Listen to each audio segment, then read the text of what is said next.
Kuwait ने बनाया समुद्री शहर, कुदरत के खिलाफ जाकर तैयार किया पूरा शहर।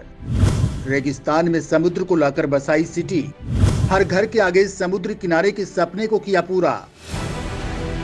दोस्तों, पैसों के ढेर पर बैठे खाड़ी देश लगातार एक के बाद एक ऐसे प्रोजेक्ट बना रहे हैं जिनके बारे में शायद ही आपने सोचा होगा।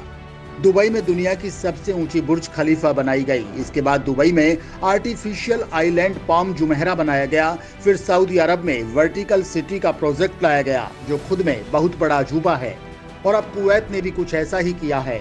रेगिस्तान में बसे कुवैत ने हर घर के आगे समुद्र ला दिया है, यानी कि घर की खिड़की खोलते ही रेगिस्तान की जगह आपको समुद्र दिखेगा।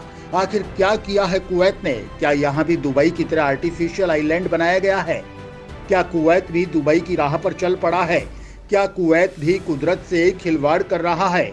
आखिर क्या है कुवैत का प्रोजेक्ट और क्या होगा इसका अंजाम? दोस्तों, ये सब हम आपको इस वीडियो में बताएंगे, तो आप ये वीडियो अंत तक जरूर देखिएगा। दोस्तों, इराक और सऊदी अरब के बीच बसा छोटा सा देश है कुवैत, जो दुनिया में सबसे ज्यादा तेल उत्पादन करने वाले देशों में से एक है। ये देश काफी अमीर भी है, इसके पास पैसों की कोई कमी नहीं। और उन्हीं पैसों के दम पर कुवैत ने एक ऐसा प्रोजेक्ट बनाया है जिसे जानने के बाद आप चौंक जाएंगे। कुवैत ने एक ऐसी सिटी बनाई है जिसका नाम है सबाह अल हमद सी सिटी। इस सिटी की सबसे खास बात यह है कि यहाँ बसे हर घर के सामने बीच है, यानी कि आपका अपना प्राइवेट बीच। ये प्रोजेक्ट दुनिया के किसी अजूबे से कम नहीं है, क्योंकि ऐसा दुनिया के किसी देश में नहीं। लेकिन दोस्तों, ये सिटी देखने में जितनी खूबसूरत है, इसे बनाना ही उतना बड़ा चैलेंज था, क्योंकि ये प्रोजेक्ट सीधे ही नेचर को मात देकर बनाया गया था। लेकिन फिर भी कुवैत ने इस चैलेंज को एक्सेप्ट करके पूरा किया है।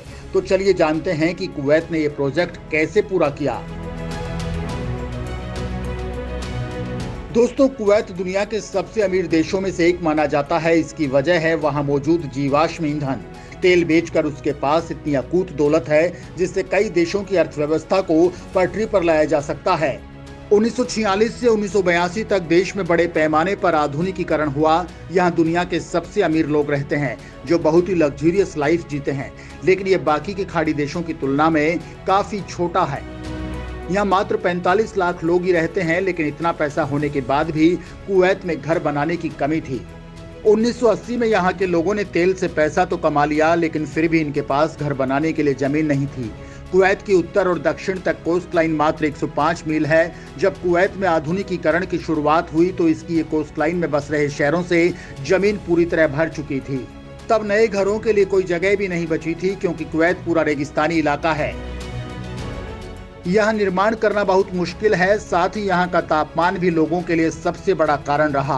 तेज गर्मी के चलते सभी को समुद्र के किनारे घर बसाने की इच्छा थी, लेकिन ये एरिया भी सीमित था और सभी लोगों के लिए समुद्र के आगे घर बनाना मुश्किल था। इस परेशानी को दूर करने के लिए खालिद अल मारजूब ने सी सिटी बनाने का सपना देखा। उन्होंने कहा कि हम सब समुद्र के पास तो नहीं जा सकते, लेकिन समुद्र को अपने पास ला सकते हैं। यही ख्याल रखकर उन्होंने ये प्रोजेक्ट बनाने की बात कही। इसके लिए कुवैत में 2 जगहों को चुना गया। पहली थी कुवैत सिटी में शुएहक जिले और दूसरा अल ईरान, जो सऊदी अरब के पास स्थित है। इस प्रोजेक्ट का ख्याल पर्शियन गल्फ में बनी क्रिक्स यानी खाड़ियों को देखकर आया। इस क्रिक्स को आगे बढ़ाकर शहर बसाने का फैसला किया गया। लेकिन यह प्रोजेक्ट इतना आसान नहीं था, क्योंकि रेगिस्तान में समुद्र को काट कर शहर को बसाना मुश्किल था। साथ ही समुद्र की कोस्ट लाइन को बदलना भी काफी मुश्किल था, क्योंकि ये प्रोजेक्ट पूरी तरह से कुदरत के खिलाफ था, जिसके चलते साल 1986 तक ये प्रोजेक्ट लटका ही रहा। फिर ब्रिटेन की एक फर्म ने इसकी जिम्मेदारी ली। उसने सिटी के डिजाइन को तैयार किया। साथ ही इस बात पर ध्यान रखा गया कि नेचर के हिसाब से ये समुद्री किनारे जब बदले तो सिटी को कोई नुकसान नहीं हो। इसके साथ ही कुदरत की तरफ से आने वाली हर समस्या पर भी ध्यान दिया गया। लेकिन यहाँ कुवैत के लिए दूसरी परेशानी पहले से ही इंतजार कर रही थी, और ये परेशानी कुदरत की नहीं बल्कि इंसानों की थी, जिसने उसे पूरी तरह से बर्बादी तक पहुंचा दिया था। कुवैत अपने प्रोजेक्ट पर काम कर ही रहा था कि उस पर इराक ने हमला बोल दिया। इस हमले में कुवैत ज्यादा दिन तक इराक का सामना नहीं कर पाया और इराक ने यहाँ कब्जा कर लिया। ऐसे में अमेरिका ने कुवैत की मदद की और उसे इराक के चंगुल से छुड़ाया। लेकिन इराक ने जाते जाते कुवैत को ऐसा जख्म दिया कि जिसके बारे में उसने सोचा भी नहीं था। ईरान ने कुवैत के करीब 700 तेल के कुओं में आग लगा दी। इसके साथ ही उसके माइनस में भी आग लगा दी। दोस्तों, यहाँ आप समझ सकते होंगे कि आग कितनी भयानक होगी। ये आग करीब 10 महीने तक जलती रही थी। इस आग में इतना तेल जला जितना कि पूरी दुनिया में 15 दिन तक इस्तेमाल किया जा सकता था।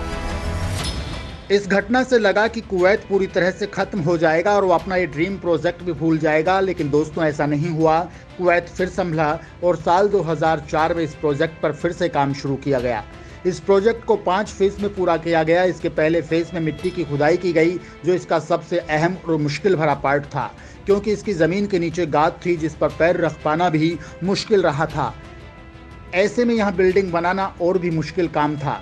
बिल्डिंग को बनाने के लिए गाद हटाना जरूरी था, फिर उस जगह रेत डालकर ठोस बनाया गया। साथ ही इस खुदाई वाली जगह को समतल भी बनाया गया। दोस्तों, इस तरह की जमीन को बनाने के लिए प्रोसेस बार बार किया गया ताकि जब इस पर बिल्डिंग बनाई जाए तो ये नीचे धंसे नहीं, वो इसका भार झेल सके। इसके बाद जो दूसरी सबसे बड़ी चैलेंजिंग बात थी वो ये कि इन क्रिक्स में पानी का नेचुरल तरीके से लगातार फ्लो होना चाहिए। अगर ये पानी रुक गया तो ये सड़ने लगेगा और लोगों का यहाँ रहना मुश्किल हो जाएगा। साथ ही ये स्कीम भी फेल हो जाएगी। इसके लिए क्रिक्स पर टाइटल गेट लगाए गए। जब पानी का बहाव तेज आता है तो ये गेट खोल दिए जाते हैं और ये जब कम हो जाता है तो ये गेट बंद कर दिए जाते हैं, जिससे क्रिक्स में पानी बदलता रहता है। ये ठहरा नहीं रहता, जिससे सिटी की खूबसूरती भी बनी रहती है। एक तरफ कुवैत जहां अपने इस प्रोजेक्ट की शुरुआत कर रहा था, वहीं दूसरी तरफ मुंबई में भी पाम जुमेहरा आइलैंड को बनाया जा रहा था, लेकिन यह दोनों की तकनीक में काफ़ी अंतर था। दुबई ने अपने आर्टिफिशियल आइलैंड के लिए समुद्र में मिट्टी डाली थी, वहीं कुवैत ने समुद्र में मौजूद क्रिक्स को आगे बढ़ाकर आइलैंड बनाया था। दुबई ने अपने आइलैंड को पाम ट्री का शेप दिया था, लेकिन कुवैत ने क्रिक्स की जो बनावट थी उसे छेड़ा नहीं, उसे नेचुरल ही रहने दिया। दुबई के पाम जुमेहरा से समुद्री नेचर पर काफ़ी फर्क पड़ा था, लेकिन कुवैत ने नई नहरों का निर्माण किया था। इससे समुद्री जीवन को कोई परेशानी नहीं हुई, बल्कि उन्हें रहने के लिए नए ठिकाने मिल गए थे। इसके साथ ही कुवैत ने किनारों पर कम पानी में उगने वाले पेड़ों को लगाया, जो यहाँ के पर्यावरण के लिए सही रहे। जब ये प्रोजेक्ट बना तो यहाँ रहने वाले घर के सदस्य समुद्र के किनारे का आनंद ले सकते थे। अपने सारे टारगेट को पूरा करने के बाद साल 2016 में सबाह अल अहमद ने सिटी का शुभारंभ किया और उन्हीं के नाम पर इस सिटी का नाम सबाह अल अहमद सिटी रखा गया। लेकिन दोस्तों, यहाँ ये सवाल खड़ा होता है कि खाड़ी देशों के प्रोजेक्ट आपको कहाँ तक सही लगते हैं? कुदरत से विपरीत बनाए गए प्रोजेक्ट जिसमें समुद्र में रेत डालकर जमीन बढ़ाई जा रही है, क्या ये सही है? क्या कुदरत ने जो बनाया है उसे इंसान को स्वीकार करना गलत है? इंसान अपनी बढ़ती टेक्नोलॉजी से पूरे समुद्र पर इस तरह से कब्जा करता जा रहा है, इसका परिणाम क्या होगा ये हम सब जानते हैं। क्योंकि जब कुदरत अपना रूप दिखाती है तो वो किसी को बख्शती नहीं। ऐसे में इंसान कब सबक लेगा?